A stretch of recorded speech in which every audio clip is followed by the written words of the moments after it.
அது ஒரு வீட்டு சோறு பார்த்தேன்னு சொல்லிட்டு தெருப்பூரா சாப்பிட ஆரம்பிச்சிது. தெருப்பூரா கண்டதை சாப்பிட்டுட்டு அவனை கடிக்க ஆரம்பிச்சிருது. அப்போ நம்ம தானே சொல்லணும், அதுக்கு வெறி பிடிச்சிருதுப்பா. நீங்களாம் பார்த்துருங்கப்பா. நாயையும் சீமானையும் குலைக்க விட்டால் நாய் தோத்துரும். புதுச்சேரி அரியாங்குப்பம் அழுத்துவேலி தோப்பு தெரியுமான்னு கேளுங்க, அது முக்கியம்.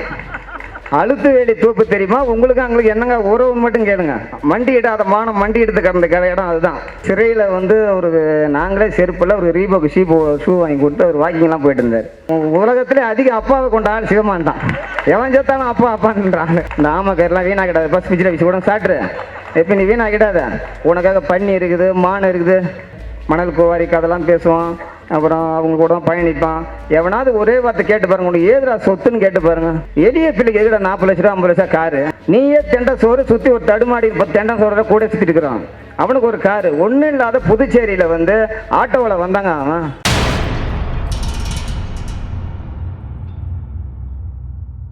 உங்களை தோழர்கள் பேச இருக்கிறார்கள். அதுவும் ஐயா அவருடைய உரையை நாங்கள் கேட்க இருக்கிறோம். உங்கள் ஆவலோடு உங்கள் பரீட்சையை எதிர்த்துக்கு வெயிட் பண்ணுற மாதிரி இருக்கிறோம்.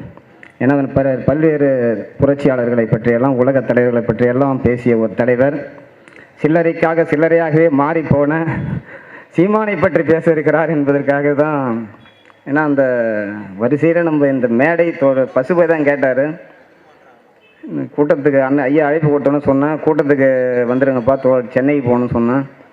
என்னென்ன கூட்டனார், இது மாதிரி கூட்டண்டா எல்லாம் கூடுதலாக தோழர்லாம் வந்துடுனேன்னா அவர் சொன்னார், ஏன்னா அவனே ஒரு காமெடி பீஸு, அந்த காமெடி பீஸுக்கு இவ்வளோ பெரிய கூட்டம் போடுறது, நம்ம வர செலவு பண்ணி இங்கேருந்து போகணுமானான்னு கேட்டார். அது காமெடி பீஸு தான். இருந்தாலும் வந்து தோழர்கிட்ட நான் சொன்னேன், ஒரு நாய் ஒன்று வீட்டு தேடி வச்சுன்னு சோறு போட்டு வளர்த்தோம். அது ஒரு வீட்டு சோறு பார்த்தேன்னு சொல்லிட்டு தெருப்பூரா சாப்பிட ஆரம்பிச்சிது. தெருப்பூரா கண்டதை சாப்பிட்டுட்டு அவனை கடிக்க ஆரம்பிச்சிருது. அப்போ நம்ம தானே சொல்லணும், அதுக்கு வெறி பிடிச்சிருதுப்பா. நீங்களாம் பார்த்துருங்கப்பா. கார்பரேஷன்காரன் பிடிச்சின்னு போயிடுவான்.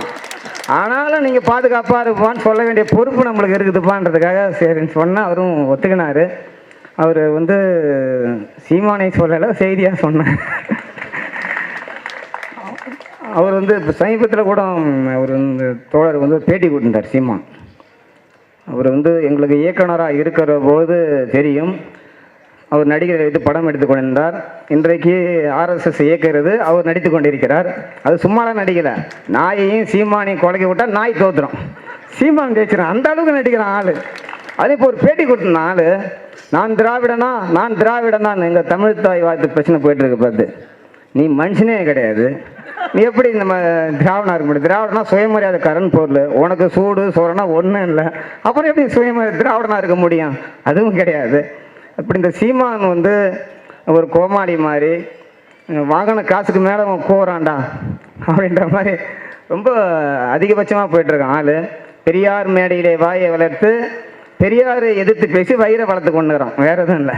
அதுதான் சீமான் அரசியல் ரொம்ப நாளைக்கெலாம் நீடிக்காது. இது வரலாற்றில் அதெல்லாம் பார்த்துருப்பீங்க தொடர்ச்சியாக. இதுக்கு முன்னாடி மாப்போசியோட பேரனாக இன்றைக்கு இருக்கிறார். ஆனால் எங்களுக்கு ஒரு சந்தேகம், இவனை வந்து இவன் சொல்கிறான் எல்லாரையும் ரத்தம் டெஸ்ட் பண்ணணும், ரத்தம் டெஸ்ட் பண்ணுறான். எல்லாரும் யார் பேசினாலும் ரத்தம் டெஸ்ட்டுக்கு வந்துடும். இவர் மலையாளி, இவர் கேரளாக்காரர், இவருக்கார். எங்களுக்கு இவனை ரத்தம் டெஸ்ட் பண்ணணும் அரசு செலவெடுத்து. இவன் கோயபல்ஸ் பேரன்னு நினைக்கிறான். கோயபல்ஸோட ரத்த டெஸ்ட்டு இவனுக்கு இந்த அந்த உறவு முறையில் இருப்பான்னு வாயை தண்டா பொய் மூட்டையை சுமந்து தான் புழுவுறான் ஆள். ஒரு இடத்துல கூட உண்மையை பேசணும் கிடையாது. இவன் நாங்கள் வந்து 2007 நாங்கள் அறிவோம். 2009 முதல்ல புதுச்சேரி சிறை தான் அவனுக்கு சிறை. புதுச்சேரி தான் அவனுக்கு முதல் வழக்கு. அவர் வந்து இப்போ அந்த நாம் தமிழத்தோட வந்துருந்தா அவர்கிட்ட நீங்கள் தலைவர்கிட்ட கேளுங்க, புதுச்சேரி அரியாங்குப்பம் அழுத்துவேலி தோப்பு தெரியுமான்னு கேளுங்க, அது முக்கியம். அழுத்துவேலி தோப்பு தெரியுமா உங்களுக்கு? அவங்களுக்கு என்னங்க உறவு மட்டும் கேளுங்க. மண்டி இடாத மானம் மண்டி எடுத்து கிடந்த இடம் அதுதான். அரசியலை துவங்கிய இடமும் அதுதான், பொய் மூட்டைக்காக தயார் செய்து கொண்ட இடமும் அதுதான். அப்படி நல்லா நக்க போட்டு வந்து ஒரு மேடையில் வந்து பேசி கண்ணாமண்ணான்னு பேசிட்டு சிறை வழக்கு பதிவு பண்ணி சிறைக்கு போனார். வாழ்நாள் முழுக்க சிறை 95 ஆண்டு காலம் இந்த மூத்திரச்சட்டியை சுமந்துக்கணும் உழைத்த பெரியாரை இன்னைக்கு எதிர்பட்டு பேசுகிறான். அந்த புரட்சியாளர் சீமான் இருக்கார் இல்லைங்க, 3 வேளையும் சிறை உணவே சாப்பிட்டது கிடையாது. 3 வேளையும் வீட்டு உணவு, அதில் 2 வேளை வந்து அசைவ உணவு. புதுச்சேரி சிறையில் ஒரு சிறை வாழ்க்கை அதுதான். அதுக்குள்ளே வந்து சிறையில் வந்து ஒரு நாங்களே செருப்பில் ஒரு ரீபோக்கு ஷூ வாங்கி கொடுத்து அவர் வாக்கிங்லாம் போயிட்டு இருந்தார். அங்கேருந்த கண்காணிப்பாளர் ஜெயகாந்தன் இன்னும் உயிரோடு தான் இருக்காருன்னு சாவலை. ஏன்னா செத்தா அவரையும் உறவு முறன்றான் அவன். அது மாதிரி ஆள் எவன் செத்தாலும் இவனுக்கு உலகத்திலே அதிக அப்பாவை கொண்ட ஆள் சிவமான் தான். எவன் செத்தாலும் அப்பா அப்பான்றாங்க. அந்த மாதிரி அந்த ஜெயகாந்தன் ஒரு நாள் இவனை நடைபயிற்சிக்கு தடை போட்டார். நாங்கள் எல்லாம் போய் அவர்கிட்ட சண்டை பிடிக்கிறோம், என்னங்க நீ எப்படி ஒரு போராளி எப்படி செய்யலான்னு, இவனாங்க போராளி அப்படின்னு நிறுத்திட்டாப்புல ஒரு ஒற்றை வரியோட. அது அப்புறம் அதுக்கான பொருள் எங்களுக்கு தெரியல. அவர் வந்து ரிட்டையர்மெண்ட் ஆகி ஒரு நாள் சந்திக்கிற வாய்ப்பு கிடைக்க சொன்னார். அங்கே ஒரு நடைமுறை இருக்குது, அதனால அந்த செய்தியை சொல்லலை. இவனுக்கு என்ன வேலை தெரியுமாங்க, ஒரு நாளைக்கு 2 கடிதம் எழுதுவான். ஒன்று அவன் லவ்வர் விஜயலட்சுமிக்கு, இன்னொரு கடிதம் வந்து நான் சிறையில் இருக்கிறேன், இப்போ அவன்கிட்ட காசு வேணாம் இவன்கிட்ட காசு வேண்டாம். கட்ட பஞ்சாயத்து அங்கேயே ஆரம்பிச்சிட்டாங்க. 2009 அந்த சிறையிலே ஆரம்பிச்சிட்டான். 2009 உச்சக்கட்ட உலக போர் நடந்து கொண்டே, இந்த ஈழத்தமிழர் விடுதலை போர் நடந்து கொண்டிருக்குது. கொத்து கொத்தாக மக்கள் செத்து கொண்டிருக்கிறாங்க. அந்த நேரத்தில் காதல் கடிதம் எழுதின்னு சுற்றிருந்தவன் தான் அவன் கட்ட பஞ்சாயத்து. இவன் தான் சொல்கிறான், நான் தான் வந்து ஈழ விடுதலைக்காக சீமான் பிரபாகரன் இவர் தான் சொல்லிட்டு போனான் எல்லாத்தையும். தம்பி நான் வெளியூர் போகிறேன், நீ எல்லாத்தையும் பார்த்துக்குப்பா, உன்னை நம்பி தான் விட்டுட்டு போகிறேன், நீ தான் எல்லாம் இந்த ஆமக்கரெலாம் வீணாக்கிடாத, பஸ் பிச்சில் வச்சு கூட சாப்பிட்ரு, எப்போ நீ வீணாக்கிடாத, உனக்காக பன்னி இருக்குது மான் இருக்குது. ஒரு விடுதலை போரை வந்து ஏதோ பிரபாகரன் போர் நடத்தினாராம் மெஸ் நடத்தினாரான்னு தெரியாத அளவுக்கு ஆக்கிட்டாங்க அவன். அந்த மாதிரி மிக மோசமான நபராக அது அவனுடைய தொண்டர்களை உருவாக்கி வச்சுருக்கான் பாருங்க. அது அதை விட கொடுமைங்க. அவங்களுக்கு தான் அந்த கூட்டமே. தம்பி நீங்களாம் வந்து மனநோயில் ஆடக்கூடாது, நல்லா மருத்துவரை இப்போ பார்க்கணும், சீமான் கூட இருந்தால் முத்தி போயிடும் உங்களுக்குன்னு சொல்கிறது தான். இவனாவது தேவலாம், இவனாவது காரியத்தின் அடிப்படையில் செய்கிறான். அறிவாளி தான் வச்சுருக்க மாட்டான். ராஜீவ்காந்தி தோழர் மாதிரி நிறைய பேர் அனுப்பினாலும் அது மாதிரி வந்துடுவாங்க வெளியில். அறிவாளி எல்லாத்துலாம் அங்கே இருக்கிறாங்க. அந்த தொண்டர்கள் வந்தோடைய பதிவுலாம் ரொம்ப ஆபாசமாக அருவறுப்பாக அவன் எப்படிப்பட்ட ஆளாக இருக்கான் பாருங்க. அந்த படத்தில் வந்த செய்தி தான் நீங்கள் பண்ணிக்கணும். செந்தில் வந்து அவங்க அப்பா கிட்ட போய் கேட்பார், வெண்ணிநடை மூர்த்தி இருப்பார். அவங்க அப்பா கூப்பிட்டு செந்தில் சொல்லுவார், செந்தில் எனக்கு உடம்பு சரியில்லை, பக்கத்தூரில் போய் சாவு இருக்குது, நீ சாவுக்கு போ, சாவில் போய் என்னப்பா பண்ணணும், அங்கே துக்கத்தில் பங்கேற்றுக்குப்பா அப்படின்னு சொல்லி அனுப்புவார். இவன் இங்கேருந்து போய் வடிவேல் மனைவி செத்து பேர் இறந்துருப்பாங்க. அங்கே அவர்கிட்ட போய் மாலையை போட்டு, வடிவேலு வருத்தப்படாத, உனக்கு மட்டுமா பொண்டாட்டி, எனக்கு தான் பொண்டாட்டி, எனக்கு மட்டும் பொண்டாட்டி, ஊருக்கே பொண்டாட்டின்னு சொல்லுவான். அதே மாதிரி இந்த நான் தமிழ் கட்சிக்காரன் பூரா இருக்கிறாங்க. சீமான் ஒன்று பேசினான்னா அதை அப்படியே அதை விட கூடுதலாக காப்பி அடித்து மெண்டல் மாதிரியே பேசி திரியிறான். அதனால் இவர்கள்லாம் வந்து அவங்க தொண்டர்களை வந்து நம்ம வந்து அரசுக்கு கோரிக்கை வச்சு காப்பாற்ற சேர்க்கணும். சீமான் வந்து சொல்லவே தேவையில்லை, அந்த வெறிநாய்க்காக தான் ஒன்று அது பிடிச்சின்னு போடுவாங்க காப்பீடு, இல்லை அது ஓடி ஓடி அதுவே குளிச்சு அதுவே வந்து காலாவதி ஆகிடும். இப்படிப்பட்ட சூழலில் பெரியார் இயக்க தொண்டர்கள் அது இந்த ஐயா வந்து இந்த அளவுக்கு இந்த மேடை நான் கூட கேட்டேன், தேவையான்னு கேட்டேன். தோல் சொன்ன மாதிரி இந்த காமெடி பீஸுக்கு இவ்வளோ பெரிய தேவையான்னு கூட கேட்டேன். அவன் வந்து பெரிய மணல் குவாரி கதெல்லாம் பேசுவான், அப்புறம் அவங்க கூட பயணிப்பான். எவனாவது ஒரே வார்த்தை கேட்டு பாருங்க, உனக்கு ஏதுடா சொத்துன்னு கேட்டு பாருங்க. எளிய பிள்ளைக்கு எதுடா 40 லட்ச ரூபா 50 லட்சம் காரு, உன் மனைவிக்கு ஒரு காரு, நீயே தெண்டை சோறு சுற்றி ஒரு தடுமாடி தெண்டை சோறு கூட சுற்றிட்டு இருக்கிறான். அவனுக்கு ஒரு காரு ஒன்றும் இல்லாத புதுச்சேரியில் வந்து ஆட்டோவில் வந்தாங்க. அவன் ஆட்டோவில் வந்தவன் இன்னும் படம் பூரா கிட்ட எல்லாம் வெத்து படம்.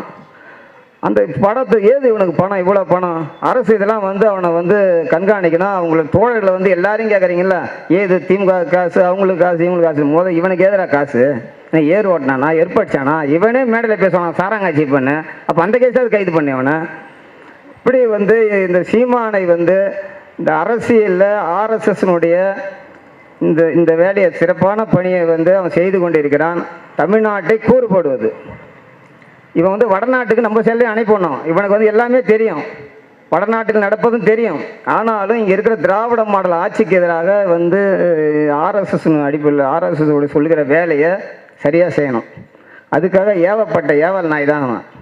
அது சீமானை வந்து தோழர்கள் வந்து நம்ம அவங்க தொண்டர்களுக்கு எல்லாம் தனியாக கூட்டு பேசினாலும் கூட இன்னைக்கு கூட இந்த ஐயா அந்த துண்டறிக்கை போட்ட உடனே அது கீழே ரொம்ப ஆபாசமாக போட்டே இருந்தானோ.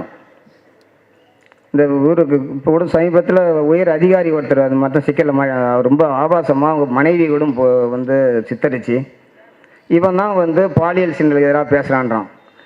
இவன் வந்து நான் கேட்பது யாராவது பதில் சொல்ல முடியுமா, என் கூட வாக்குவாதம் செய்ய தயாரா, என்னோட விவாதம் செய்ய தயாரான்றான். அந்த அம்மா தினைக்கும் கேட்குது, சீமான் பையனு செருப்பாடி அடிப்பான் ஒன்று, அதுக்கு ஒரு பதிலையும் சொல்ல மாட்டான் ஆளு.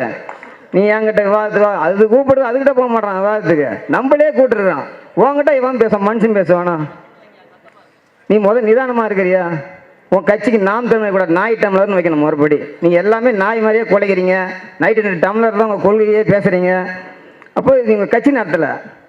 அது ஒரு கார்ப்பரேட் கம்பெனி மாதிரி வச்சுக்கிட்டு இந்த தமிழ்நாட்டை சீர்குலைக்கிற வேலையை நீங்கள் வந்து தொடர்ச்சியாக செய்கிறீங்க. பெரிய திராவிட எதிர்ப்பு பேசுகிறீங்க. இந்த சீமானுங்க கட்சி ஆரம்பிக்க பார்த்து சொன்னாப்புல ஈழம் மலரும் வரை எனக்கு திருமணமே கிடையாதுன்ட்டாங்க ஆள். அப்புறம் அதில் ஒரு ஸ்கீம் ஏற்றினோம் வந்தான். திடீர்னு ஏற்றின வந்து நான் ஈழத்தில் விதவி பண்ண கல்யாணம் பண்ணிக்க வந்தோம். அப்புறம் அதுலேருந்து ஒரு தலைவர் ஏற்படுத்தி நான் ஈழத்து பொண்ணை கல்யாணம் பண்ணிக்க வந்தோம். என்ன பண்ணாங்கன்னு தெரியல. திடீர்னு திராவிட எதிர்ப்பு போராடி சட்டசபையில் பிரபாகரனை உயிரோடவோ பிணமாகவோ கொண்டு வர வேண்டும் என்று தீர்மானம் போட்ட அண்ணா திராவிட முன்னேற்ற சபாநாயகர் அந்த காளிமுத்து திராவிடன் காளிமுத்து பொண்ணை கல்யாணம் பண்ணிடுறான். எத்தனை தோழர்கள் போய் கேட்டீங்க? இப்போ அவங்க கூட இருக்கிற தோழர்கள் நாம் கட்சி தோழர் கேட்கணும், ஐயா ஈழத்து பொண்ணு உங்களுக்கு கிடைக்கலையாங்க, ஏங்க இப்போ இது மாதிரி அந்த அம்மாவுக்கு கையில் வழியை திருமணம் செஞ்சுக்கிறீங்கன்னு. இப்போ சீமானுடைய அந்த போக்கிரித்தனத்தை பொய் மூட்டைத்தனத்தில் தோல் உருக்க வேண்டிய பொறுப்பு இருக்குது. ஆனால் ஐயா மாதிரி ஆட்களுக்கெலாம் அது அதிகபட்சம். ஐயா ஏற்கனவே ஒரு முறை ஒரு பேட்டியில் பேச பார்த்து கூட சொன்னாங்க, உங்களை ஒழிச்சு கெடுது முதல் வேலை அப்படின்னு சொல்ல பார்த்து நான் ஐயா கிட்டே சொன்னேன், நீங்கள் கோபமாக பேசி போகிறாங்க, நான் முதல் முறையாக பார்த்துறேங்க ஐயான்னா. அந்த வேலையெல்லாம் கூட நாங்களாம் பார்த்துக்குவோம். ஆக சீமான் மன்ற இந்த நாம் தமிழர் அப்படின்ற கட்சியுடைய தோழர்கள், அந்த தம்பிமார்கள், நீங்கள் வந்து ஆய்வு செய்யுங்க. இந்த திராவிட இயக்கம் இல்லை என்று சொன்னால் தமிழ்நாடு எப்படி இருந்திருக்குன்னு கேளுங்க. சீமானுக்கும் தெரியும், தமிழ்நாட்டினுடைய தமிழர் தலைவர் தந்தை பெரியார் தான் அவனுக்கும் தெரியும். அவன் தெரியும். வேறு வயிற்று பழப்பு என்ன பண்ணுறதுங்க, வேறு வழி இல்லாமல் தாங்க அவனுக்கு அது மாதிரி பேசிட்டு இருக்கான். சீமான் பேசுதான் திராவிட தமிழ் மானமுள்ள மனிதனாக்கி என்னென்னமே பேசுவான் அவன். பெரியாருக்காக நான் கொலை பண்ணணும், அதை பண்ணணும், குடிச்சிட்டா ஒரு மாதிரி பேசுவான், குடிக்கலாம் ஒரு மாதிரி பேசுவான். ஆனால் பெரியாரை பேசிக்கொண்டே தான் இருந்தான் ஆள். திடீர்னு இங்கே வந்து மேடையில் நம்ம ஆளுங்க கொடுக்குற கூலி பத்திரன்னு அந்த கூலி மாரடிக்க போய் அப்படி டைவெர்ட் ஆகிட்டாங்க ஆள். இன்னொருத்தர் இருந்தார் மணியரசன் சொல்லிட்டு, தமிழ் தேசிய தந்தை என்று அழையுங்கள் பெரியாரேன்னாரு. இப்போ என்ன சொல்கிறாரு, எப்படி தமிழர் பெரியார்னாரு. வயசான காலத்தில் அவரு ஒரு முடிவுக்கு வந்துட்டார் போல. இது இனிமேலாம் உழைக்க முடியாது நம்மளால், இது மாதிரி ஏதாவது பேசி வயிற்றுப்பின்னு போக வேண்டியதான்னு நினச்சின்னு.